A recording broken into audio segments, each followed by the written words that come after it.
Welcome to Living on the Ocean, sailing an asymmetric Spinnaker on the Atlantic.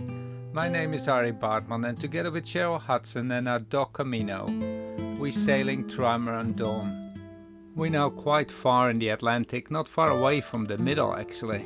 And this asymmetric Spinnaker is a sail that I love to sail, because it helps a boat sailing downwind so well. Because normally the wind speed drops when you start sailing in front of the wind, which is actually quite normal if the wind comes from behind with 10 knots. And you speed up your boat to do say 4 knots coming downwind, there's only a pressure left over of 6 knots which you can use. And this is called the apparent wind. And obviously this is less than the true wind speed, but that's only because the wind comes from behind. If we can bend the wind to come forwards of our beam, we can actually increase the wind speed. We have the original Spinnaker of Côte Basque on this boat. It's an asymmetric Spinnaker from 1982 when she was an All-Star racer. This Spinnaker has all the colors of the rainbow. It must be made for Cheryl because it's also in a purple snuffer. This snuffer sleeve is pulled with a rope down over this 150 square meter asymmetric Spinnaker. Now the corners of an asymmetric Spinnaker of this size need to be very strong, and if you see them here on the floor they're very big, but in my Trimaran Trinity they kept ripping out, and the sailmaker from Banbridge looked at it and said it's a classic mistake. You do not lay big patches like this that can stretch in the middle on an asymmetric Spinnaker that gets this much force. You have to make strips like it's done on this sail, all leading up to the one corner and the fibers going from that corner into the sail. We sailed to Banbridge, it ripped in the top, and in 10 o'clock in the evening in the little place was a sailmaker still busy. And he said, "Oh, I come and have a look." And he literally said, "This is start in the middle and goes to the side." And he said, "Classic mistake for Spinnaker of a Trimaran." So the next day we took all the patches off, and he had made us all those patches and laid them over each other like this. And he sewed them on there. And that Spinnaker sailed for the next 4 years. It never ripped out a corner. It gave us great speed at Trinity, till it got so weak that you could take the material and just pull this apart from the sunlight. But the corners were never ripped out again, and I think this one is up for a modification. Well, it would be a real pity to do that to the original Côte Basque Spinnaker. Now there's something that needs to be repaired. If you looked well in the beginning bit, there was a tiny little hole in the Spinnaker that needs to be fixed. At the same time, this snuffer sometimes does not want to come down because it's twisted, and then you in a real model getting all this material down with not enough hands on the boat, as I just had to do. So I'm taking my time to make sure this asymmetric Spinnaker is not twisted inside around a rope that has to pull the snuffer over it. And that's a big job with this size. But slowly, bit by bit, not twisting it, for which the nice silver line on this purple snuffer helps greatly, I get it properly in the bag. Now this does not need to be done every time, but in the process I obviously also find this. And does anybody know which sailmaker this is? Yes, and then finding that hole in a big sail like this. Well, one thing we know, it has to be in the red. So follow the red. Where is that hole? Yep, that takes the time, but there it is, the hole. And this hole actually is caused, I think, by this line to pull it down that cut into it when it was twisted, probably an earlier time. Now we have to find a hole from underneath, because to stick a nice patch on there, the smartest thing to do is get this hole tight around a book or a plank or something else flat. And then when it is nice and tight, we can see how big of a patch we have to cut. This is nice material, we don't need to sew it. It's Spinnaker cloth with a sticky side to it, and it's actually old material from Trimaran Trinity.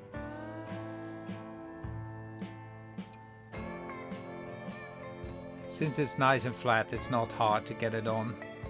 Just rip away the protective layer and wipe it on. Fixed. But if the Spinnaker would rip, that would be a real pity. So I'm deciding, I don't know if that's actually necessary, but I'm deciding to stick another patch as well on the bottom. I'm so happy we're getting the Spinnaker ready to be used again, because having seen the weather forecast, there's a change coming in the wind. They're gonna be good, but they're not gonna be so strong. The time sailing on just a bit of this foresail with a wind about 4 knots are gonna be over for a while.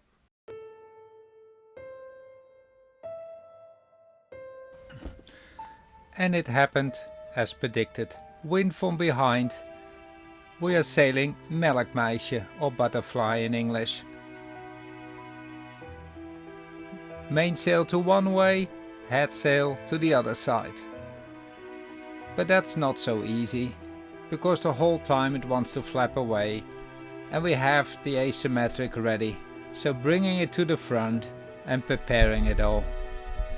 I'm gonna be ready to hoist the asymmetric Spinnaker, and this is the line that will pull the snuffer off this big massive asymmetric Spinnaker or pulls it back over it when we want to get it down. This is the tack and the clue. They are connected to all the guys or the sheets, actually they're called guys, and I'm busy taking down the mainsail now. And many people will say, don't take away the mainsail, but my experience is, with the vacuum behind, the whole thing will blow into the rigging, wraps it around your shrouds, and now you have bigger trouble. Maybe when you have enough people you can avoid it, but when I do it myself, I start doing it like this and it works a lot better. I leave a bit of the genoa out, so it doesn't wrap itself around the genoa forestay. But for me this works, and I can get the genoa out sailing downwind, also to take it down, and I find that a lot easier. Always the dagger board is still down. I've been too lazy in the night to get it up running downwind, we don't need it. But the boat was steering nice, the speed was good enough, why not? So that's all prepared. Let's get the job done, let's get it up. And let's see if you spot my mistake.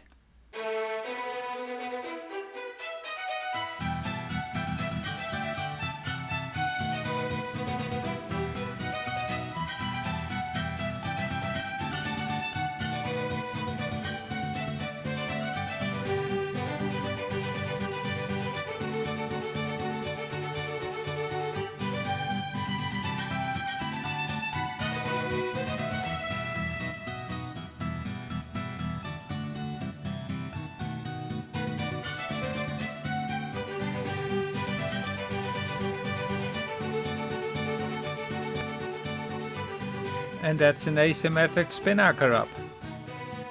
So pretty! A rainbow!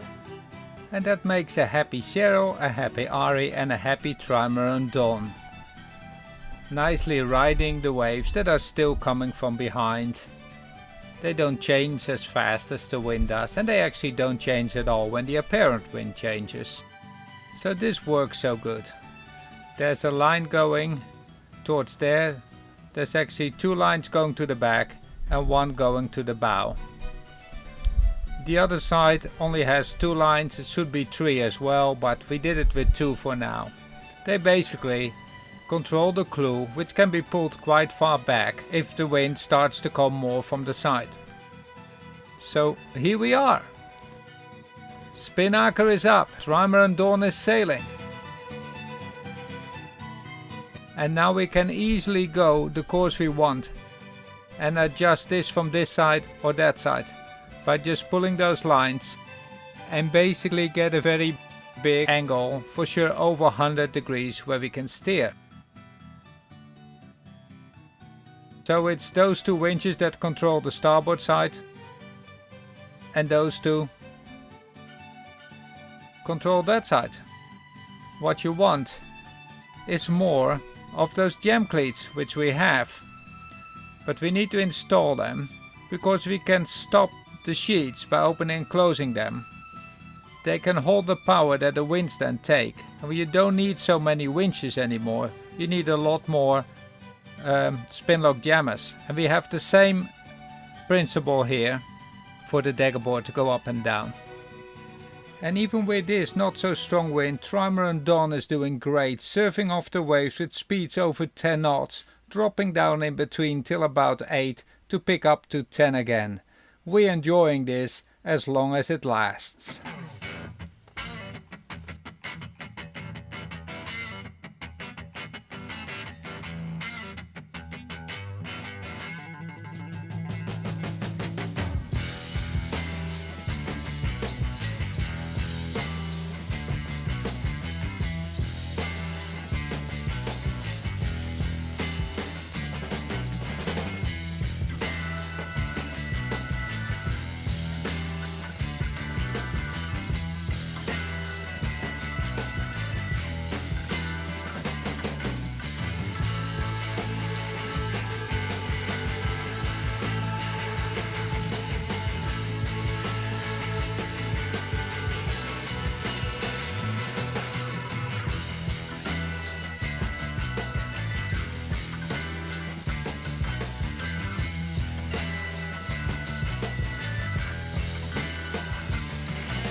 This is nice. Look at that beautiful blue water. And my feet are getting every once in a while a splash. Come on, give me a wave now. Yeah, there we are. Well, it's about not even 10 more days, if everything goes well. We've done so incredible well. It's a couple hours of relaxed running on the asymmetric Spinnaker, which is really good because with this tiny bit of wind that's coming from behind, the asymmetric Spinnaker becomes a really good sail to use. When the wind is not coming straight from behind, but a bit more from the side, and because we make forward speed, we make wind from the front, bending the wind to a nice wind from the side. And that's, for you non-sailors, the interesting part. When you start sailing, you can increase the wind speed. And that's why modern sailing boats can go faster than the wind.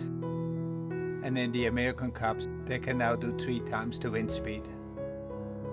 It basically means if you go with so many knots this way, the wind comes with us this way. If you draw a line on the piece of paper with so many centimeters in the direction of you're going, and you draw a line on the chart in the direction of the wind, also in centimeters. Say that would be 10 knots. You take the diagonal and you get the apparent wind, which means then the wind comes a bit farther forwards, which means you can tighten the sail, which means you can speed up, which means you have to adjust it a bit more. All the sails that need to be adjusted a bit more, then you speed up even more, and then you have to adjust it even more. That means very good teamwork, and in the American Cup they're finally sailing so high into the wind they don't need asymmetric spinnakers. But as soon as you drop the wind by mistaking your sails, and also the apparent wind will go straight away back to the normal wind, and you have to start the whole process again.